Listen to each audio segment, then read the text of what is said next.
Buenas tardes. La verdad que para nosotros es un gusto poder compartir con ustedes en un tema que tiene múltiples perspectivas, ¿sí? Y que es un tema que está en boga, ¿verdad?, actualmente, que es el de Privacy by Design. Acá tienen dos perspectivas bastante diferentes, pero esperemos que haber llegado a un punto complementario de conexión, la de un escribano, que soy yo, ¿sí?, y la de un ingeniero, Javier. Y a mí me va a tocar la parte aburrida, ¿sí?, que es la parte del marco normativo, como buen escribano, y Javier después va a ir a la parte de entretenida, así que no huyan cuando empiece a hablar yo, porque después va a arrancar Javier con algo más entretenido. ¿Y con qué quería arrancar? Con el tema de Privacy by Design, o privacidad por diseño, o en el diseño, o del diseño, o como quieran llamarle. Quería arrancar por qué es lo que estamos protegiendo, ¿sí? Privacy by Design en realidad la van a escuchar, después se lo va a comentar Javier, y si no conocen del tema, si conocen del tema lo saben, y si no, se los comento. Arrancó en realidad como una serie de lineamientos, una tendencia, ¿verdad?, que inició Ann Cavoukian, que era la comisionada de la privacidad de Ontario, en Canadá, y que estableció un conjunto de principios que fueron la base para futuros desarrollos, ¿verdad?, que básicamente el objetivo era concientizar de la necesidad de que la protección de datos, la privacidad, estuviera desde el inicio de la etapa de desarrollo, desde la concepción de los sistemas, de las herramientas y de los procesos, ¿sí? Y, ¿verdad?, arrancó una tendencia que vamos a ver después, que se reflejó al final en normas jurídicas. Pero ¿qué es lo que queremos proteger? No solo con la Privacy by Design, sino con la protección de datos en general y con el derecho, porque además, bueno, no me presenté, pero saben por el título, yo soy el escribano Gonzalo Sosa y trabajo en la Unidad de Regulador y de Control de Datos Personales, que es el órgano, ¿verdad?, especializado en la materia en Uruguay, ¿verdad?, en velar por la protección de los datos. ¿Y qué es lo que tenemos atrás de todo esto? De todos estos marcos de protección de datos y atrás también del Privacy by Design. Tenemos que nuestros derechos y libertades, y esto es una cita de Ann Cavoukian, descansan sobre la base de la privacidad, ¿sí? Acá lo que estamos defendiendo son derechos fundamentales, ¿sí? Son derechos que nos hacen a nosotros, pero también que hacen a la sociedad en la que vivimos. Ella dice en algún momento que la privacidad es el primer hilo a desatar cuando un Estado libre y democrático se transforma en un Estado totalitario. Y por eso, si nos importa nuestra libertad, también nos tiene que importar la privacidad, ¿sí? Entonces, desde esa perspectiva, vean qué importante que es la protección de datos, ¿verdad?, no solo para nosotros como individuos, sino para nosotros como sociedad.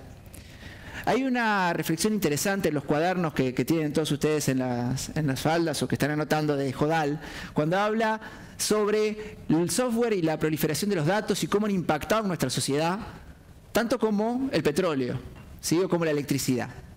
Y que estamos definidos, ¿verdad?, o en realidad nuestra era está definida por el poder de la inteligencia artificial. Y la inteligencia artificial también genera otros debates. Este poder y estas cosas maravillosas que podemos hacer también generan cuestiones importantes sobre cómo se manejan los datos que se tratan, porque hay una gran proliferación de datos, pero debe hacerse un tratamiento de los datos, ¿verdad?, acorde a esto que venimos comentando. Y por eso, ustedes después van a ver con Javier el Hype Cycle de Gartner y van a ver que en el Peak of Inflated Expectations van a encontrar la ética digital, Digital Ethics, ¿sí?, que eso es un concepto que actualmente también tiene un peso importante, que está siendo es objeto de discusión y de doctrina. Y la privacidad desde el diseño, ¿verdad?, y la forma de tratar los datos está muy asociado también a este concepto. Pero no vamos a aburrirlos más con esto, ¿sí? Yo les decía que esta es una tendencia que inició Ann Cavoukian, ¿sí?, en los años 90 y que ha ido desarrollándose, ¿ah? ¿Y qué es lo que actualmente ha generado más ruido con respecto a la privacidad desde el diseño, o Privacy by Design? La inclusión de un artículo, que es el artículo 25, en el Reglamento General de Protección de Datos Personales de Europa, que es una norma, para los que no lo conocen, aunque la mayoría la debe conocer, que tiene aplicación directa en todos los estados europeos y que regula específicamente la forma, el tratamiento de los datos personales y regula obligaciones nuevas para los responsables, aquellos que resuelven sobre la finalidad de los datos, ¿verdad? Y entre esas obligaciones está el establecer, ¿verdad?, medidas. El reglamento habla de protección de datos en el diseño y por defecto, ¿sí? Y tienen que adoptar estas medidas siempre que el estado del arte lo permita, de acuerdo a las condiciones técnicas, al coste, pero con el objetivo de salvaguardar los datos personales que están siendo tratados en las herramientas, en el software, en las aplicaciones, en las plataformas que ellos empleen. Y esta es una obligación de carácter directo para los responsables que traten datos de personas que están en Europa. O sea, si yo soy una empresa europea, ¿sí?, y trato datos de personas que están en Europa, tengo necesariamente que cumplir con estas obligaciones y demostrar que estoy cumpliendo. Pero además, este artículo 25 del Reglamento de Protección de Datos Europeo se complementa con los considerandos del reglamento que también dicen que estas recomendaciones y estas obligaciones de los responsables deben unirse a recomendaciones para todos aquellos productores, dice, o desarrolladores de productos o de servicios, ¿verdad?, que empleen estas empresas para tratar los datos. ¿Sí? Y uno dice, bueno, es un reglamento que se aplica a las empresas que tratan datos europeos. ¿Qué me importa? Me importa y me importa mucho, porque este artículo 25... considerando que yo les mencioné que es el 78 del reglamento, de los 100 y pico que tiene, es un texto bastante extenso, se complementa además con una norma que hace referencia a la extraterritorialidad. Y me dice que todas aquellas empresas que ofrezcan directamente productos o servicios a personas que están en Europa, o todas aquellas empresas que realicen actividades de control de comportamiento de personas que están en Europa, tienen que cumplir con las normas del reglamento. Es decir, que si yo soy una empresa uruguaya, argentina, estadounidense, ¿verdad?, japonesa, que ofrezco directamente mis servicios o mis productos a personas que están en la Unión Europea, o que realizo un control de su comportamiento, o que realizo un perfilamiento, ¿verdad?, tengo que cumplir con las normas del reglamento. ¿O qué son? O que son ciudadanos europeos. Si no quería meterme mucho con el concepto, en realidad el reglamento habla de las personas que estén en Europa. Hay mucha discusión con respecto a ciudadanos o no, pero en realidad la última versión del reglamento en español habla de aquellos que estén en Europa. O sea que si estás fuera de Europa, por más que seas europeo, no se te tendría necesariamente que aplicar. Pero es una discusión todavía que capaz que hay mucha cosa para interpretación todavía, pero en principio son aquellos que están allí. Pero además a lo que quería llegar es que no solo este es el caso. Ahí tenemos una aplicación directa del reglamento, por lo cual nosotros tenemos que tener en cuenta estos mecanismos de privacidad por diseño y estas cuestiones prácticas que Javier les va a comentar después. Yo, como les dije, estoy en la parte aburrida, ¿sí? Además, si yo soy un desarrollador de estos productos o de estos servicios que van a usar empresas que traten datos de europeos, o de personas que están en Europa, perdón, yo sigo en el tema de europeos, ahí voy a tener que incorporar estas estrategias de privacidad desde el diseño y de privacidad por defecto, que es lo que menciona el reglamento, que lo que quiere decir básicamente es que la privacidad tiene que asegurárseme por más que yo no diga nada, ¿sí? En esos casos, ¿verdad?, yo lo que tengo que es desarrollar mis productos o servicios con los lineamientos, ¿verdad?, que me da el reglamento europeo. Y esto ha generado también discusiones vinculadas a temas de costos o de qué tan perjudicial es para mí como empresa tener que implementar una cantidad de cuestiones que antes no tenía pensada, porque ahora yo tengo que pensar en el desarrollo de mis productos o en el desarrollo de mis servicios, qué tipo de datos trato, son datos sensibles, no son datos sensibles, necesito el consentimiento, no necesito el consentimiento, cuáles son las bases legítimas del tratamiento, cómo elimino los datos, ¿verdad?, qué requiero, ¿sí?, para esa eliminación, y una cantidad de cuestiones más, ¿sí?, que capaz que no estaban antes planteadas. Y más allá del tema de que nosotros como abogados siempre hablamos de que los derechos humanos no deberían de medirse con cuestiones económicas, porque siempre es importante plantear la defensa y asegurar la defensa de los derechos, ¿sí?, ¿verdad? Es verdad que esto importa cosas nuevas que capaz que no estaban planteadas antes para las empresas. Pero también tiene una ventaja comparativa, porque si yo tengo esto ya definido y mis productos lo consideran, voy a tener indudablemente una ventaja con respecto a aquellos que no lo hacen, ¿verdad? Y si mis productos se venden a empresas que ofrecen servicios a ciudadanos europeos, me los van a exigir por contrato. O sea que es importante estar preparado. ¿Dónde más tenemos privacidad? Y me voy a apurar un poquito más. En los estándares iberoamericanos de protección de datos. Estos son lineamientos generales, ¿verdad?, de varios países latinoamericanos e iberoamericanos que establecieron algunas pautas para la modernización de las legislaciones en los distintos países de Iberoamérica. O sea que si yo soy un país que quiero modernizar mi legislación, puedo seguir estos lineamientos y hay un artículo específico sobre protección de datos desde el diseño y por defecto. El convenio 108 Plus, como le dicen, la versión modernizada del convenio 108, establece la obligación de todos los estados parte de promover estrategias que aseguren que los responsables, las empresas, van a tratar los datos pensando previamente en el diseño de sus políticas para asegurar las garantías y los derechos fundamentales de las personas. Convenio que es el único convenio que refiere a protección de datos personales y del que Uruguay es parte. Y después múltiples legislaciones extranjeras que han establecido distintos aspectos de la privacidad por el diseño en sus versiones modernizadas o en sus proyectos de nuevas leyes. Y en Uruguay, ¿dónde estamos y hacia dónde vamos? ¿Sí? Nosotros desde el año 2008, este año cumplimos 10 años y tenemos un evento ahora en octubre por los 10 años de la ley, ¿sí? Cumplimos con, como les decía, 10 años de la Ley de Protección de Datos Personales y tenemos un decreto reglamentario que es el 414 del año 2009. Esta ley se fundamenta sobre todo en principios, ¿sí? Tiene un conjunto de principios que son los que determinan el accionar, ¿verdad?, de todos aquellos que están obligados a tratar los datos personales responsablemente, ¿sí? Y este conjunto de principios nos da una serie de pautas de cómo debemos guiarnos. Es verdad que la ley no habla de privacidad desde el diseño ni de privacidad por defecto, pero en estos principios sí podemos encontrar algunos aspectos que hacen a la privacidad por diseño y a la forma de tratamiento de los datos y de gestionar los datos de las personas. ¿Verdad? El principio de veracidad, que me habla de que los datos deben ser veraces, exactos, ecuánimes, aquellos necesarios exclusivamente para la finalidad para la cual fueron recolectados. Ahí tenemos un claro ejemplo de la minimización de datos. ¿Sí? Los principios de consentimiento, que me hablan del consentimiento, ¿verdad?, de cómo debe recabarse, de las excepciones. ¿Sí? El principio de finalidad, que me dice cuáles deben ser los fines. Y en todos estos también hay referencias expresas a cuándo deben eliminarse los datos y cuándo no.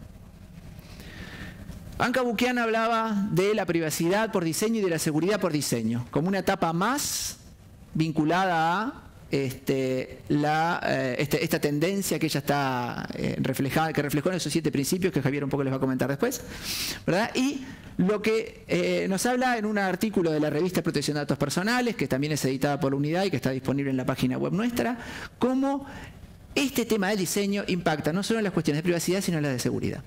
Y ya el decreto 414 del 2009 prevé también la obligación de los encargados y de los responsables, es decir, de todos aquellos que tratan datos y resuelven sobre los datos, y de todos aquellos que tratan datos por cuenta de estos responsables, de establecer medidas técnicas y organizativas, ¿verdad?, para asegurar la integridad, la confiabilidad de los datos. O sea que ya también en el decreto tenemos referencias que impactan en este aspecto. Y tenemos obligaciones que ya antes teníamos que cumplir, ¿sí? Pero como les dije, no hay una referencia expresa a la privacidad del diseño. Sí tenemos ahora, en el proyecto de ley de modificación de la ley 18.331, que está estudiado el Parlamento, una norma que establece dentro de las medidas de responsabilidad proactiva, aquellas medidas que deben cumplir todos los responsables y encargados para demostrar que están siguiendo las disposiciones de la ley, una referencia expresa a el cumplimiento de medidas vinculadas a la privacidad por diseño. O sea que va a ser norma, ¿sí? Para finalizar, estoy ahí con el tiempo, justito.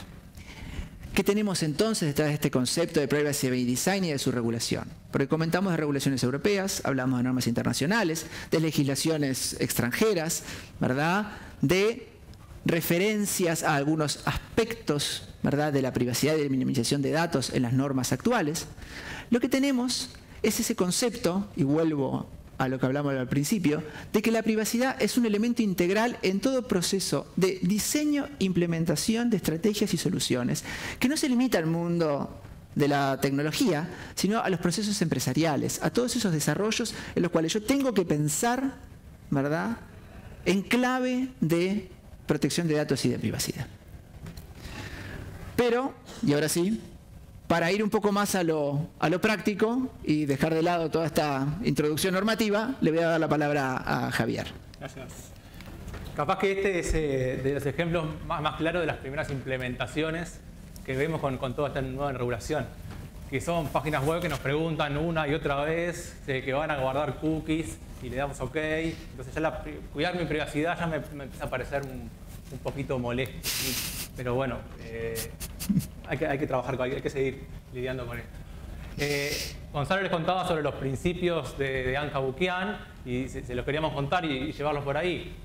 ¿Cuáles eran estos 7 principios? ¿Cuál fue la importancia que dio Anh Cavoukian con esto? Poner el tema sobre la mesa y poner en la agenda, empezar a pensar en estos principios, en una protección de la información personal de forma preventiva, pero también proactiva. No solo actuar cuando hay problemas, sino empezar por defecto, desde el diseño, como dice el tercer principio, a conceptualizar todo esto y a concebir los sistemas de información considerando la privacidad del diseño. Tratar en esto de la construcción de los sistemas, de buscar alternativas de ganar-ganar, ¿sí? No empezaba a decir, bueno, lo que hablaba Gonzalo, ¿no? Implementar esto me lleva a costos, implementar esto puede estar en contraposición con otros principios de diseño, de la construcción del sistema. Bueno, tratemos de encontrar escenarios técnicos de ganar-ganar, no de suma cero, de empezar a buscar trade-off entre unos requerimientos y otros para poder considerar lo que se plantea como principios fundacionales de la privacidad por diseño. Pensar en la protección de todo el ciclo de vida. Más adelante lo vamos a volver a decir, pero no solo en el diseño, en el momento del diseño del sistema, sino después en toda su evolución. Dar visibilidad y transparencia. Que el usuario sepa en cada momento cómo estoy tratando sus datos y para qué lo estoy haciendo. Y respetar la privacidad del usuario. Poner, ante todo, al usuario en el centro. ¿Qué fue lo importante? Como decíamos, que esto se puso sobre la mesa.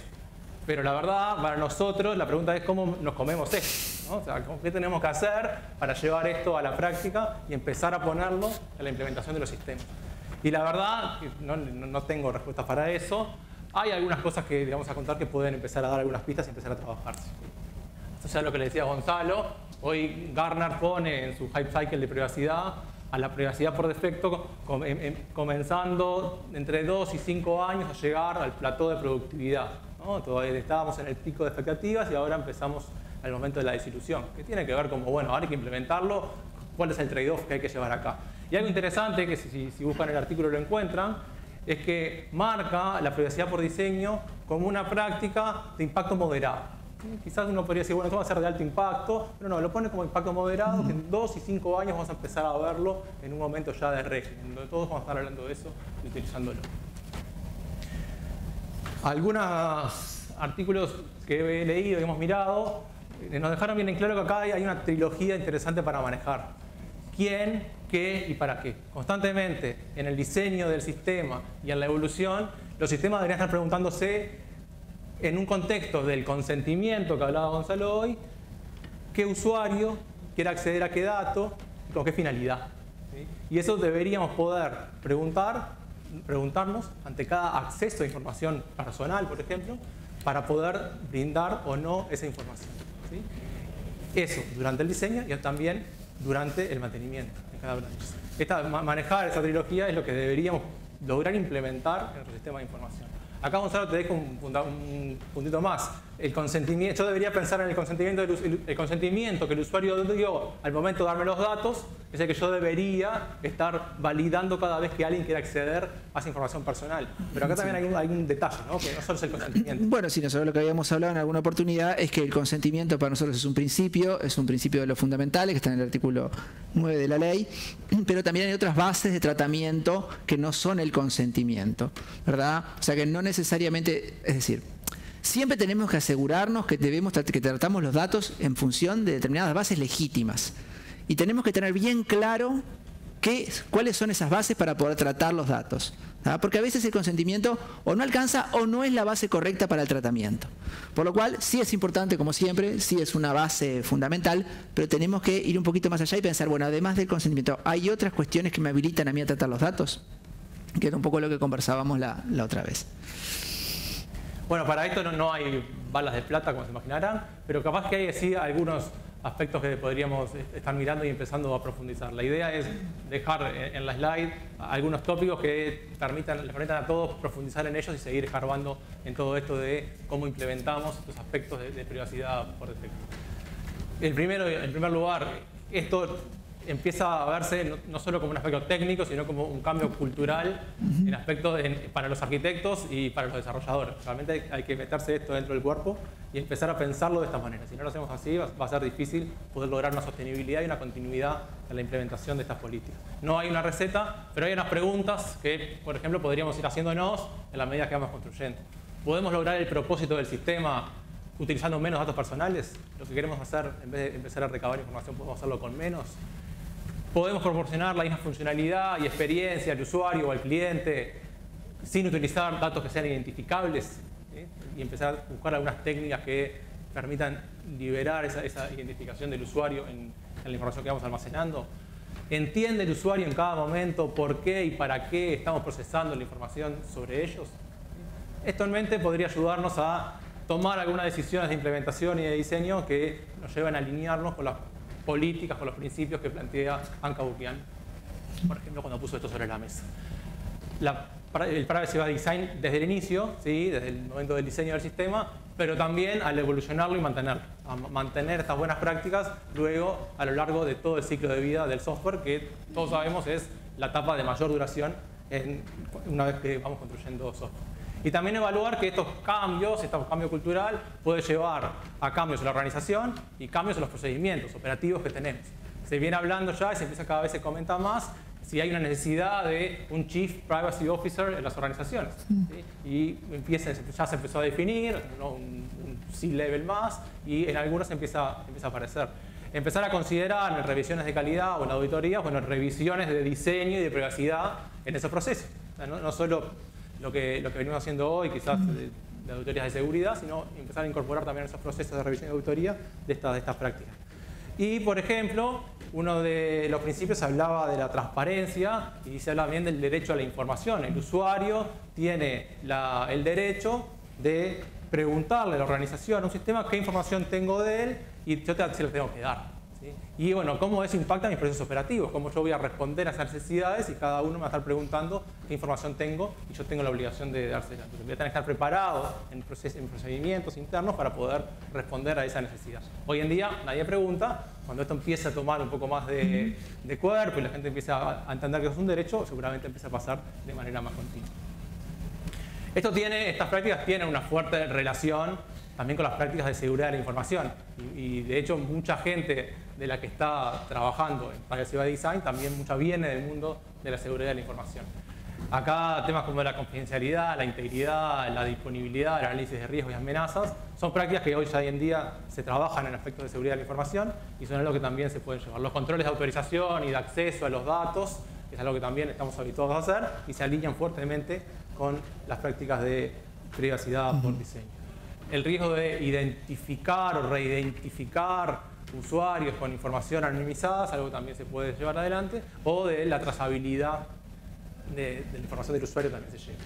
Para nosotros que nos gustan los patrones, existen un conjunto de patrones, tanto para momentos de diseño como de implementación, asociados a la privacidad por diseño. Privacy Design Patterns, PDP, lo van a encontrar por allí, o Privacy Enhanced Technologies, PET, también hablan de algunas buenas prácticas, algunos patrones para poder implementar los conceptos que vienen asociados a los principios que les comentaba. Y ahí les puse alguna lista como para empezar a tenerlos a la cabeza. La anonimización de datos, ¿sí? Algo que quizás en una primera pasada luce tan fácil como, bueno, agarro la columna que tiene la cédula, la cambio por números correlacionales y ya anonimicé toda mi base de datos. Eso, créanme que no es así. Cuando uno empieza a mirar un poco más allá de la anonimización, tiene hasta conceptos estadísticos muy fuertes para realmente poder liberar información de manera anonimizada, de manera correcta. Las otras son técnicas que vienen del mundo de la criptografía. Por ejemplo, la primera está asociada a: yo tengo un secreto y te lo voy a dar a vos y tú me vas a pagar, pero yo no te lo voy a dar hasta que me pagues y vos no me vas a pagar hasta saber que yo es el secreto. ¿Sí? Entonces, bueno, ¿cómo resolver ese dilema? Bueno, ese Zero Knowledge Proof habla un poco de eso y tiene que ver también con las prácticas. Y después sobre el final ahí, RBAC, PRBAC, XAML. RBAC, autorización basada en roles. Eso ya, muchos ya lo conocemos y lo utilizamos en los accesos de información para nuestros sistemas. Eso se aproxima a las prácticas de privacidad por diseño. La segunda habla de, bueno, los principios de autorización basada en roles, pero considerando el propósito. Entonces ahí también hay algunos protocolos que nos pueden ayudar a llevar a esto. Y el tercero es un lenguaje que permite implementar políticas de autorización sobre los datos, ¿sí? Que también, por ejemplo, se usa bastante en algunos contextos de salud, de historias clínicas electrónicas, para poner en práctica reglas de acceso a los datos, ¿sí? Pero ninguno de ellos solos resuelve el problema, ya sea porque no escalan, o porque son poco flexibles, o porque son poco mantenibles. Todos presentan en algún grado un poco de complejidad al momento de hacerlo. Por tanto, hay mucho para hacer, mucho para trabajar y para empezar a llevar a la práctica todo eso. La minimización es un principio también que deberíamos considerar. No recolectar datos que sean innecesarios, ¿sí? Tanto al momento de la recolección como al momento de la retención, ¿sí? Los recolecto y los uso, pero capaz que luego no tengo por qué almacenarlos. Y luego al momento de la exposición. Y la exposición al concepto de, por ejemplo, la integración con otros sistemas o el intercambio con otros sistemas.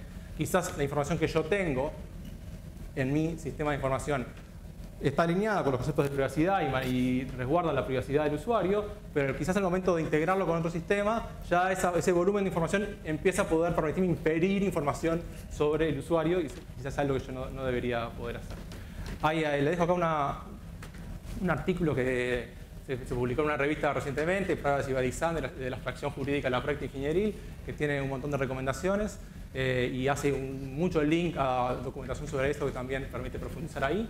Hay algunos proyectos de grado también en Facultad de Ingeniería que están trabajando en esto y también agregan información adicional y, por ejemplo, construyen algún modelo que permite modelar de mejor forma, de forma más flexible, las prácticas by design y sistema de información. Y bueno, hay una movida bastante fuerte de empezar a poner esto en práctica y empezar a llevarlo.